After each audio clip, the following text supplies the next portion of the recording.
제가 처음 이상하다고 느꼈던 건요. 아내가 강아지를 데리고 산책을 다녀온 날이었어요. 평소에도 산책을 자주 나가긴 했지만 그날따라 시간이 너무 길었거든요. 보통 1시간도 채 안 걸리던 산책이 2시간 반이나 걸렸는데 돌아와서는 지친 기색도 없고 오히려 화장까지 고쳐져 있었어요. 얼굴엔 묘한 웃음기까지 떠 있었어요. 제가 물었어요. 산책 오래 했네. 어디 갔다 왔어? 아내는 태연하게 강아지가 오늘따라 엄청 뛰어다니더라고. 공원 2바퀴 돌았어 라고 하더라고요. 그때는 그냥 넘어갔어요. 그냥 놀다 보면 오래 걸릴 수도 있겠지 싶었죠. 그런데 그 다음 날도 산책이 또 길어졌어요. 이번에는 3시간 가까이 걸렸어요. 강아지는 완전히 널브러졌고 물도 엄청 마시더라고요. 근데 아내는 너무 멀쩡했어요. 오히려 표정은 전날보다 더 맑은 느낌이었어요. 저는 그때부터 조금씩 의심이 들기 시작했어요. 뭔가 이상하다. 단순한 산책이 아닌 게 분명하다. 감정은 못 속이잖아요.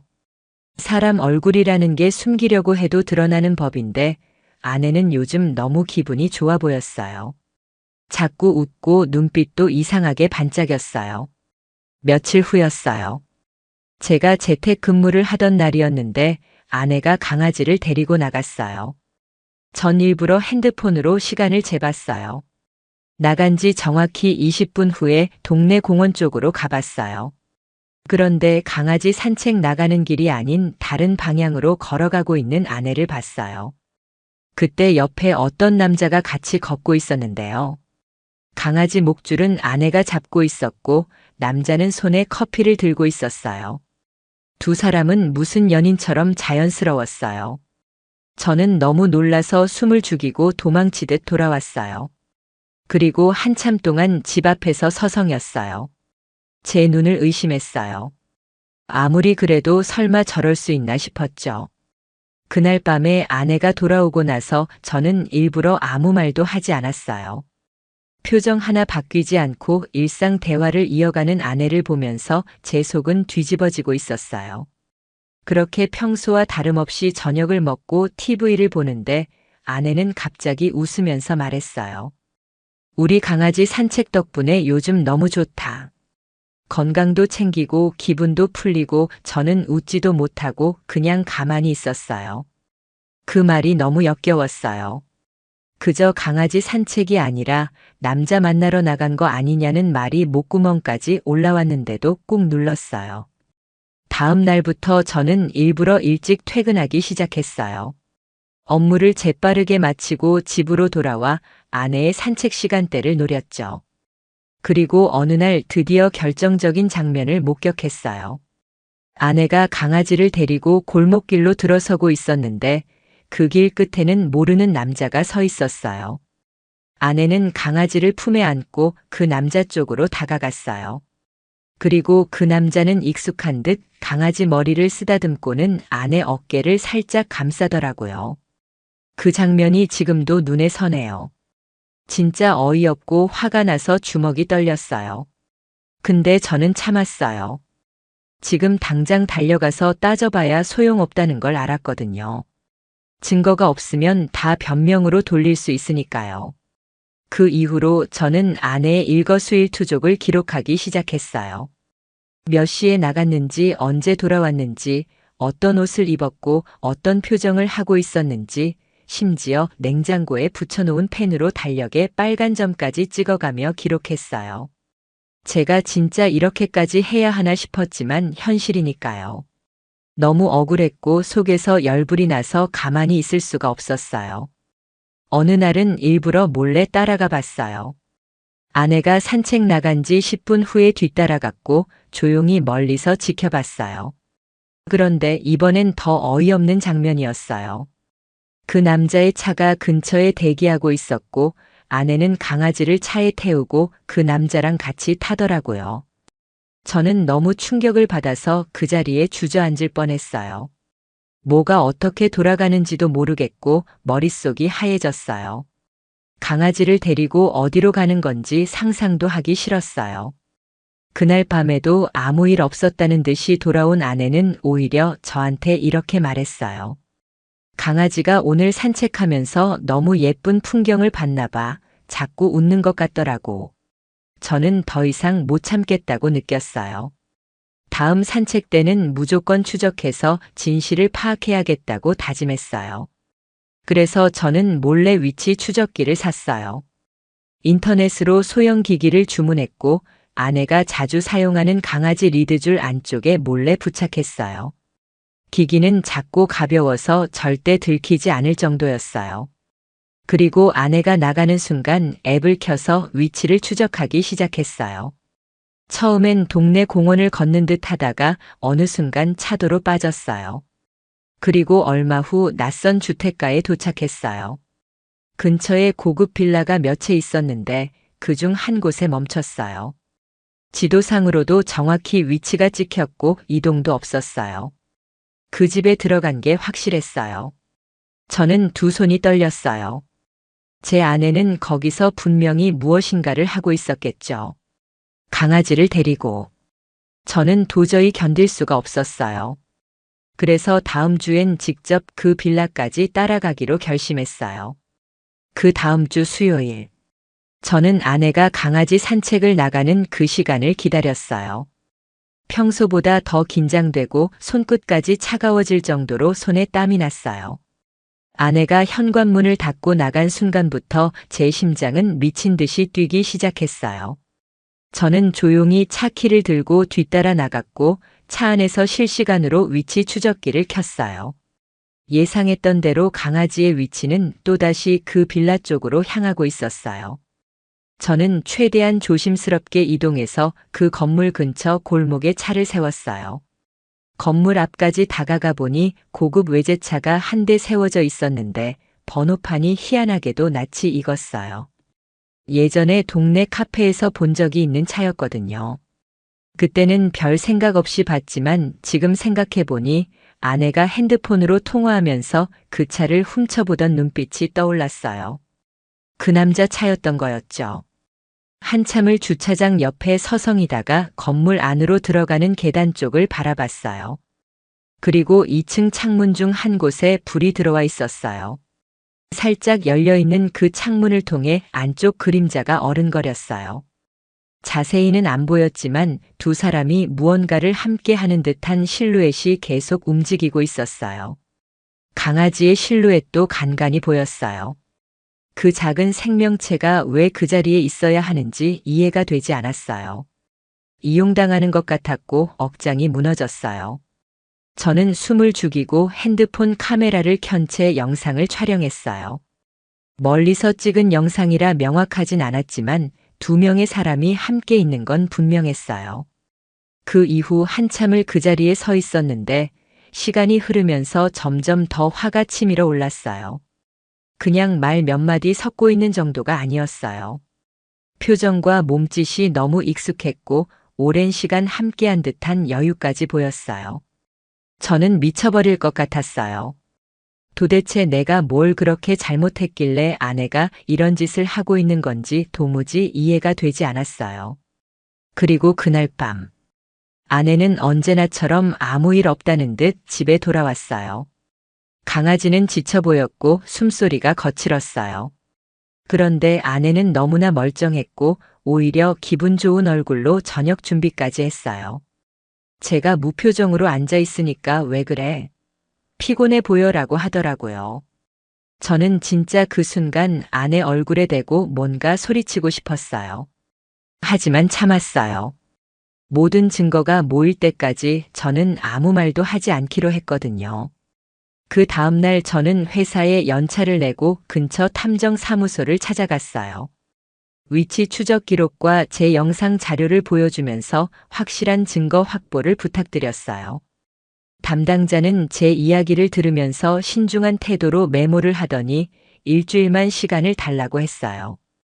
비용은 생각보다 비쌌지만 제가 감정적으로 무너지는 걸 막기 위해서라면 어떤 돈이라도 낼 각오가 되어 있었어요. 그리고 그 일주일 동안 아내는 평소보다 더 다정했어요. 이상하게 잘 웃고 밥도 챙기고 애교도 부렸어요. 심지어는 오랜만에 저녁에 같이 드라마 보자고 소파로 다가왔어요. 저는 진심으로 구역질이 났어요. 그 손짓 하나하나가 가식처럼 느껴졌고 그 웃음 뒤에는 무언가 감춰져 있다는 생각에 속이 뒤틀렸어요. 감정이 너무 복잡해서 눈앞에 아내가 있어도 이질감이 느껴졌어요. 일주일 후 드디어 탐정에게서 연락이 왔어요. 결과물이 도착했으니 직접 보러 오라고 했어요. 저는 약속 시간을 맞춰 사무실로 들어갔고 USB를 건네받았어요. 탐정은 저에게 한마디 하더라고요. 예상보다 더 깊습니다. 단순한 불륜 정도가 아닐지도 몰라요. 그 말이 뭔 뜻인지 몰랐지만 USB를 열어보는 순간 모든 걸 이해할 수 있었어요. 영상에는 아내가 매주 수요일마다 같은 시간대에 그 남자의 빌라를 드나드는 장면이 명확하게 찍혀 있었어요.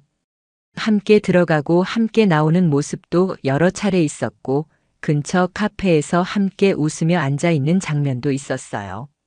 더 충격적인 건 그 남자가 강아지를 안고 웃으며 사진을 찍는 모습까지 담겨 있었다는 거예요. 그 장면을 본 순간 저는 정말 머릿속이 하얘졌어요.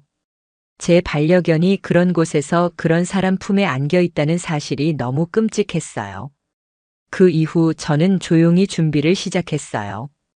아내가 전혀 눈치채지 않도록 모든 서류를 정리하고 이메일 기록과 통화 내역까지 백업했어요. 강아지 산책 시간대를 맞춰 아내가 없는 틈에 빌라 근처 CCTV를 확보했고 탐정과 함께 법적으로 사용 가능한 자료로 정리했어요. 완전히 덮어씌울 수 없는 확실한 증거를 손에 넣기 위해 저는 모든 걸 메모하고 기록했어요. 감정은 완전히 배제하고 행동으로 옮겼어요. 그 과정에서 제가 가장 힘들었던 건요. 그 누구에게도 이 사실을 말할 수 없다는 거였어요. 부모님에게도 말 못했고 친구들에게도 숨겼어요. 제 자존심 때문이기도 했지만 그보다 제가 너무 부끄러웠어요. 어떻게 5년 넘게 함께 살아온 아내가 이런 짓을 하고 있다는 걸 인정하기가 힘들었어요. 제 삶의 절반 가까이를 함께한 사람이 저를 완전히 속이고 있었던 거잖아요.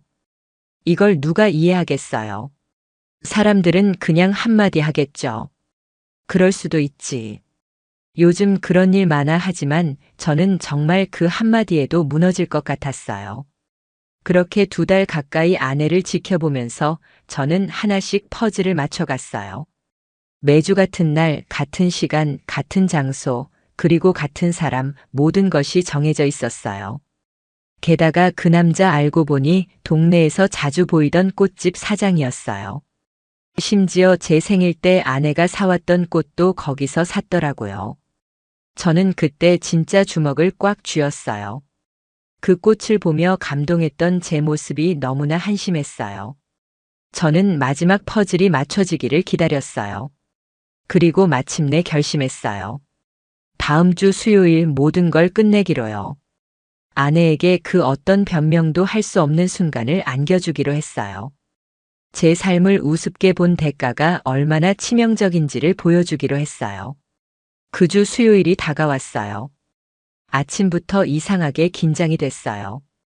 손끝이 얼얼하고 가슴이 자꾸 두근거렸어요. 오늘이 끝이라는 걸 알고 있었기 때문이에요.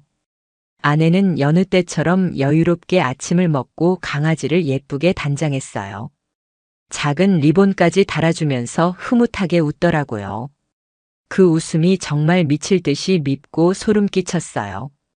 저는 일부러 무심한 척 대충 밥을 먹고 말도 안 섞었어요. 아내는 아무렇지 않게 오늘도 좀 늦을 수도 있어. 강아지가 요즘 에너지가 넘쳐라고 말했어요. 저한테는 그 말이 오늘도 그 남자 만나러 간다는 말처럼 들렸어요. 아내가 나가고 얼마 지나지 않아 저는 바로 준비한 장비를 챙겼어요. 핸드폰 배터리는 100%로 충전되어 있었고 외장 카메라도 가방 안에 넣어뒀어요. 탐정은 이미 현장 근처에서 대기 중이었어요. 저희는 각자의 위치에서 증거를 확보할 계획이었고 저는 그 모든 걸 제 눈으로 직접 보기로 했어요. 이번에는 더 이상 멀리서 지켜보는 게 아니라 그 순간을 목격하고 끝내기로 결심했어요. 도착한 시간은 오후 2시 조금 전이었어요. 빌라 근처 골목에 차를 댔고 건물 맞은편에 위치한 작은 미용실 옆에 숨어서 기다렸어요.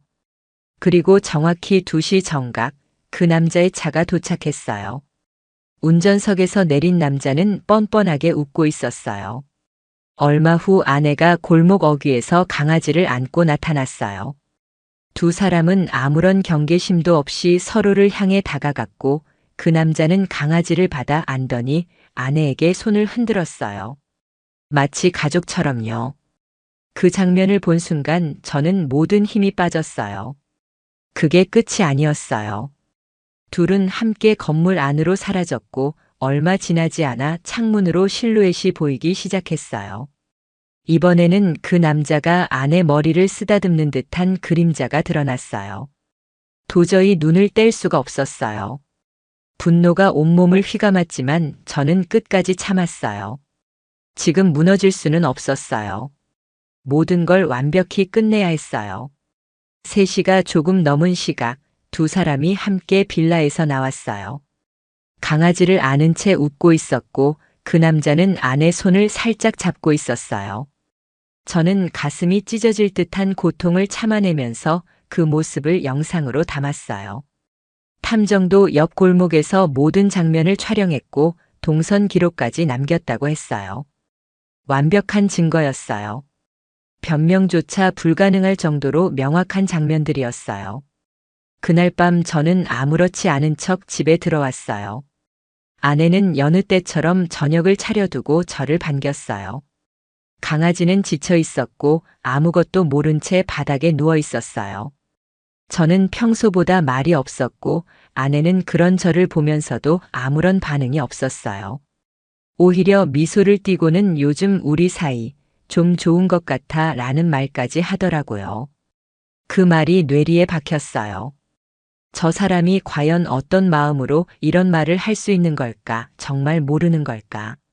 아니면 알고도 뻔뻔한 걸까? 도무지 알 수가 없었어요. 저는 다음 날 법무법인에 찾아갔어요. 준비한 자료들을 꺼내 보여주자 변호사는 말을 아끼지 않았어요. 이 정도 증거면 거의 완벽하네요. 반박 불가능할 정도입니다. 위자료는 물론이고 정신적 손해배상도 충분히 청구할 수 있어요. 그 말을 듣고도 저는 마음이 편해지지 않았어요. 아무리 돈으로 보상받는다고 해도 그게 무슨 의미가 있을까요? 이미 제 마음은 완전히 망가져 있었고 제 삶은 엉망이 되어 있었어요. 아무리 애써도 돌이킬 수 없는 상처가 남아 있었어요. 이제 마지막 일만 남았어요. 아내에게 진실을 마주하게 할 그 순간이요. 주말 아침이었어요. 평소처럼 여유롭게 아내가 커피를 마시며 신문을 넘기고 있을 때였어요. 저는 조용히 노트북을 열고 영상 파일을 재생했어요. 처음엔 무슨 소린가 싶던 아내가 화면을 보자마자 손을 떨기 시작했어요. 영상에는 빌라 앞에서 남자와 강아지를 주고받는 장면이 그대로 담겨 있었어요. 그리고 그 다음 파일엔 두 사람이 창가에서 함께 있는 모습까지 이어졌어요. 아내는 손에 들고 있던 컵을 떨어뜨렸어요. 바닥으로 커피가 쏟아졌고 그제야 입을 열었어요. 그건 오해야. 그냥 친구야. 우연히 만난 거야. 저는 아무 말도 하지 않고 다음 파일을 재생했어요. 강아지를 안고 빌라 안으로 들어가는 장면. 그 남자의 손이 아내의 허리로 향하는 장면. 아내는 그대로 얼어붙었어요. 더 이상 아무 말도 하지 못했어요. 그날 아내는 처음으로 울었어요. 그 울음소리가 어찌나 처절하고 격정적인지 저는 순간 흔들릴 뻔했어요. 하지만 저는 다짐했어요. 절대 감정에 휘둘리지 말자. 이건 동정할 일이 아니라고. 저는 조용히 이혼 서류를 꺼내 책상 위에 올려뒀어요. 아내는 울면서 고개를 저었고 제발 한 번만 기회를 달라고 했어요. 하지만 그 목소리도 거지처럼 들렸어요. 이미 너무 많은 거짓말을 들은 뒤였거든요. 아내는 결국 서류를 들여다보며 울면서 사인을 했어요. 강아지는 소파에서 조용히 자고 있었고 그 평화로운 모습과 아내의 울음소리가 묘하게 대비되더라고요. 그 순간에도 저는 눈물이 나지 않았어요. 오히려 머릿속이 차가워졌어요. 사람이 이렇게까지 무감해질 수 있구나 싶었어요. 아내가 서류에 서명을 하고 난 뒤 며칠 동안은 마치 유령처럼 살았어요. 집 안에서도 발소리가 들리지 않았고 강아지를 바라보며 멍하니 있는 날이 많았어요. 말을 걸면 움찔했고 눈은 항상 충혈돼 있었어요. 저는 일절 말을 섞지 않았어요. 할 말도 없었고 감정도 다 식어버렸어요. 그저 이 악몽 같은 시간이 빨리 지나가길 바랄 뿐이었어요. 강아지는 상황을 이해하지 못하고 여전히 아내에게 꼬리를 흔들었어요. 그 모습이 너무 가슴 아팠어요.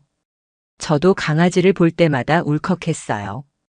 그 작은 생명은 아무 죄도 없는데 모든 걸 겪어버린 거잖아요. 아내와 그 남자 사이에 오가던 시간이 고스란히 강아지의 기억 속에도 남아있을 것 같아서 미칠 것 같았어요. 심지어 어느 날은 강아지가 갑자기 현관문 앞에서 낑낑거리기 시작했어요. 제가 아무 말도 하지 않았는데도 문 앞에 앉아서 계속 기다리는 거예요. 마치 누군가를 기다리는 것처럼요. 저는 눈을 질끈 감았어요. 그 사람이 누군지 굳이 말하지 않아도 알 수 있었거든요. 그 다음 주 수요일 아내는 평소처럼 강아지를 데리고 나가려는 듯 신발을 신었어요. 저는 조용히 물었어요. 어디가? 아내는 깜짝 놀라더니 그냥 습관이 돼서 무의식적으로 라고 말했어요. 저는 대답하지 않았어요. 그냥 강아지를 데려가서 또 그 남자를 만나려 했던 거겠죠. 몸이 먼저 반응한 거예요. 죄책감도 제대로 안 느끼는 사람이라면 충분히 그럴 수 있었어요. 이혼 서류를 제출하고 법적 절차가 시작되자 아내는 더 불안해 보였어요. 휴대폰을 쥐고 있는 시간이 길어졌고 가끔 통화하면서 울기도 했어요. 한 번은 새벽에 거실에서 통화하는 걸 들었어요. 조용히 다가가 들어보니 그 남자와 통화 중이었어요. 나 진짜 망했어. 지금 남편이 다 알아. 영상도 다 찍혔어. 우리 이제 어떻게 해? 라는 목소리가 들렸어요. 저는 입술을 꽉 깨물었어요. 아직도 우리라는 표현을 쓰는 걸 보면서 완전히 토가 나올 것 같았어요. 다음 날 아침 아내는 짐을 싸기 시작했어요. 박스에 옷을 개어 넣고 화장품과 책을 정리하면서 가끔 울음을 터뜨렸어요. 하지만 저는 도와주지 않았어요. 단 한 번도 손을 보태지 않았어요. 제 감정은 이미 끝이었고 동정심도 남아있지 않았어요. 그저 하루라도 빨리 이 사람이 제 인생에서 사라지길 바랄 뿐이었어요. 아내는 그렇게 몇 날 며칠을 정리하다 결국 친정으로 가겠다고 했어요. 저는 말리지 않았어요. 그 순간까지도 변명 한마디 없이 짐만 싸는 걸 보면서 참 다행이라는 생각이 들었어요. 괜한 변명으로 제 감정을 더 뒤틀리게 만들지 않아서요. 짐을 다 싸고 현관문 앞에 서서 마지막으로 저를 바라보던 아내의 얼굴이 떠올라요. 정말 미안해. 후회해. 얼마나 어리석었는지 이제 알겠어. 그렇게 말하더라고요. 저는 고개만 끄덕였어요. 어떤 말도 듣고 싶지 않았어요. 이미 늦었어요. 후회란 건 모든 걸 잃은 다음에 하는 거라는 걸 아내도 이제 알았겠죠. 저는 문이 닫히는 소리를 조용히 들으며 숨을 깊게 들이마셨어요. 그리고 그날 이후 저는 그 사람을 다시 보지 않았어요. 하지만 그 일이 끝났다고 해서 제 인생이 갑자기 다시 좋아지는 건 아니었어요. 오히려 더 깊은 허무함과 분노가 몰려왔어요. 사람을 믿는다는 게 얼마나 위험한 건지, 사랑이라는 말이 얼마나 쉽게 배신으로 바뀔 수 있는지를 절절하게 알게 되었으니까요. 혼자 남은 집은 너무 조용했고 벽에 기대기만 해도 가슴이 무너지는 소리가 났어요. 강아지만이 저를 바라보며 묵묵히 옆에 있어줬어요. 그게 얼마나 고마운지 몰라요. 이 모든 혼란 속에서도 저를 믿고 따라와준 존재가 있다는 게 얼마나 큰 위로였는지 몰라요. 어느 날은 괜히 빌라 근처를 지나가 봤어요. 그 남자의 꽃집은 문이 닫혀 있었고 임시 휴업이라는 문구가 붙어 있었어요. 소문에 의하면 그 남자도 다른 여자에게 비슷한 일을 벌였고 결국 문제가 터졌다고 했어요. 다른 피해자까지 있었다는 걸 알게 된 순간 저는 진심으로 분노했어요. 아내는 그런 사람에게 마음을 줬던 거예요. 얼마나 어이없고 한심한 선택이었는지 그 남자에게 당한 건 저만이 아니었다는 사실이 너무 역겹고 더럽게 느껴졌어요. 그 이후 저는 강아지와 시간을 더 많이 보내기 시작했어요. 공원에 나가서 산책도 하고 반려동물 센터도 다니면서 사람들과 어울리려고 노력했어요. 처음엔 쉽지 않았어요. 누가 말을 걸어도 웃음이 안 나왔고 눈을 맞추는 것조차 버거웠어요. 하지만 시간이 조금씩 지나면서 서서히 마음이 풀리기 시작했어요. 상처는 쉽게 낫지 않았지만 상처가 아물어가는 걸 느끼는 게 얼마나 소중한지 알게 됐어요. 아내와 보냈던 시간, 강아지를 핑계로 뒤에서 벌어졌던 일들. 그 모든 기억들이 지금도 가끔 떠오르긴 해요. 하지만 이젠 예전처럼 심장이 찢어지는 고통은 아니에요. 그냥 그때 그런 일이 있었지 하는 무감각한 기억으로 바뀌어 가고 있어요. 감정이 사라진다는 게 꼭 나쁜 건 아니더라고요. 무뎌진다는 건 다시 시작할 준비가 된다는 뜻일지도 몰라요. 이혼 서류가 법원에서 정식으로 처리되던 날, 저는 평정을 유지할 수 있었어요. 내내 그토록 바라던 결과였고 오랜 시간 준비했던 결말이었으니까요. 하지만 법원에서 돌아오는 길에 제 머릿속에 스쳐 지나간 건 아내와 싸운 기억도 아니었고 그 남자의 얼굴도 아니었어요. 바로 강아지였어요. 제 옆자리에서 꾸벅꾸벅 졸던 그 작은 생명체가 이 모든 폭풍을 함께 견뎠다는 게 가슴 저렸어요.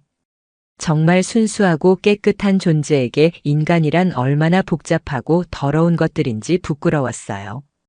강아지를 데리고 가던 산책길이 이제는 아무렇지 않게 느껴지기 시작했어요. 예전엔 그 길이 너무 고통스럽고 분노로 가득했어요. 하지만 이제는 그 길을 걸으며 제 마음속에 쌓인 감정들을 하나씩 정리하는 시간이 되었어요. 나무 한 그루 한 그루가 저에게 말을 건네는 것 같았어요. 이제 됐어. 충분히 아팠어. 이제 좀 살아도 돼라고 말해주는 것 같았어요. 아내는 그 후 연락이 없었어요. 그 사람이 진짜 반성했는지는 모르겠어요. 아니, 반성이라는 걸 할 줄 아는 사람인지조차 의문이었어요. 강아지를 이용해서 불륜을 감추고 거짓말을 반복했던 사람이 갑자기 변할 리 없잖아요. 그걸 아는 순간 오히려 마음이 편해졌어요. 이건 잘 끝난 거야.